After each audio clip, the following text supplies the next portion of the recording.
Good afternoon, everyone. Okay, it's Sunday, January 4th, and we have a fourth video. Yes, a fourth video.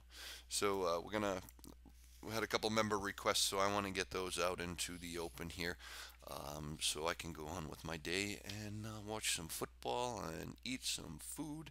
All right, let's check this out. We're going to go right into Google. All right, Google working like a champ as predicted. Okay, here was that trend line that I was talking about.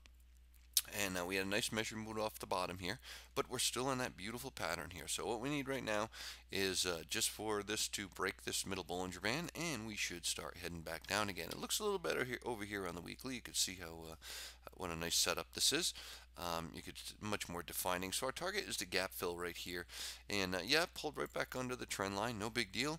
It's doing exactly what it's supposed to be doing. Relative strength index is at 35.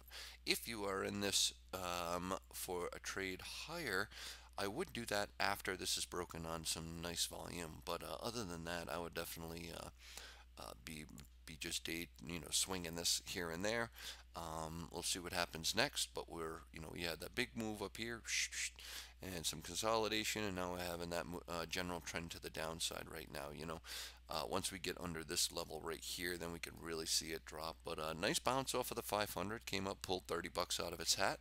Nice job, and we'll have to see what happens next. But looks like we're going to get a nice down week, and as long as we get under the middle Bollinger Band. But our little gap is closed here that we were talking about just perfectly, and we get a bigger gap down lower to get to. All right, PCLN. PCLN, look, there's two things going on here. We get a gap on the upside and we get a gap down here. All right, so it's stuck between a rock and a hard place right now. That's all. It's just in a sandwich position. And a relative strength index is at 56. This is in mid-trade, folks. We bought down here, we sold up here. Do not, if you're going to jump in this right now and say it's going higher or it's going lower, you have no idea. Because it doesn't. All right, we're in just a zone here. If you're going to pick a top, pick a top. If you're going to pick a bottom, pick a bottom. Wait for it. There's no rush because it's coming to you. It's coming to you. All right. If it holds over this stuff, all it's going to do is go to here, but you're going to wait until it gets over this 100-day on volume. Okay, that's my suggestion. Over the 100-day on volume. But look at your indicators, stochastics, true strength index, all going down. All right. What's going to happen? Is the rug going to get pulled out and come down here?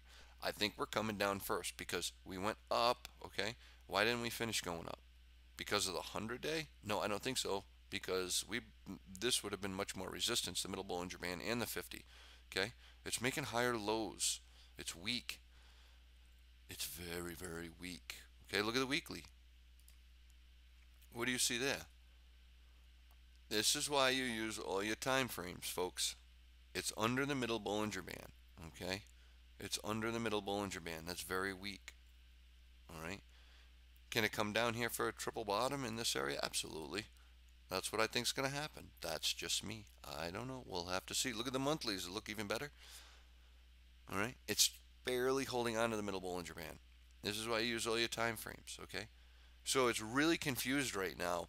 The weekly saying it's going to tank, the monthly saying I have support, and the daily saying I have no idea what the hell's going on. Wait for it, folks. It's either going to hit here or it's going to hit here, and it's going to be a true ride after that where you make some real money. All right, CMG is going to be next. All right, CMG, we know what we want on this one. That's the monthly. I'm going to go back to the daily on this one and keep it simple. Keep it simple. We called puts, and we called puts right here, actually. Whoops, come on, silly thing.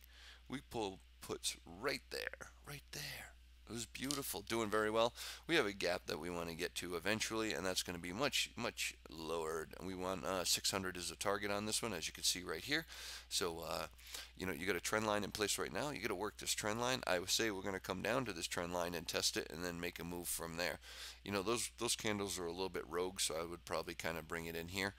Where this other support is. So I think an easy first target is going to be the 659, 660 area, and we'll have to manage off of that. If this line gets broken, I'd probably drop it down to this line because that'll be some support right there. So other than that, that's what we have right now for CMG.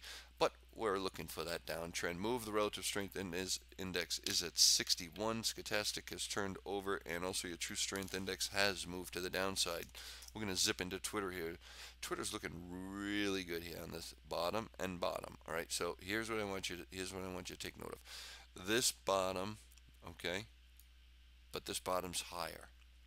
So I am not a buyer of Twitter yet, okay? Will I be a call buyer? Absolutely. At what point am I going to do it? I am going to do it from the 50, the middle Bollinger Band break, 3704 break, and I'm going to ride it up to 39, or 40, okay? And at 40, it's going to pull back again. Why is it going to pull back again? I'll tell you why, because your relative strength index is going to be overbought. Okay, then it's going to come back down to the middle Bollinger Band, which is going to be support. Then it's going to come up to the 200-day moving average if it stays an uptrend pattern. Okay, but you could take a look at social and tell me what you see.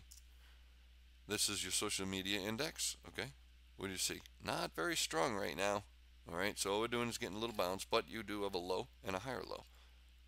Okay, and it's holding that middle Bollinger Band on the daily. So I think we can get up to the 50 and the 100 in that area. So it's worth a trade, right? Not social, but I mean Twitter. So keep an eye on Twitter on the middle Bollinger Band break and see what happens after that. All right. This is Matt. We will see you tomorrow in the live chat room. Have yourself a great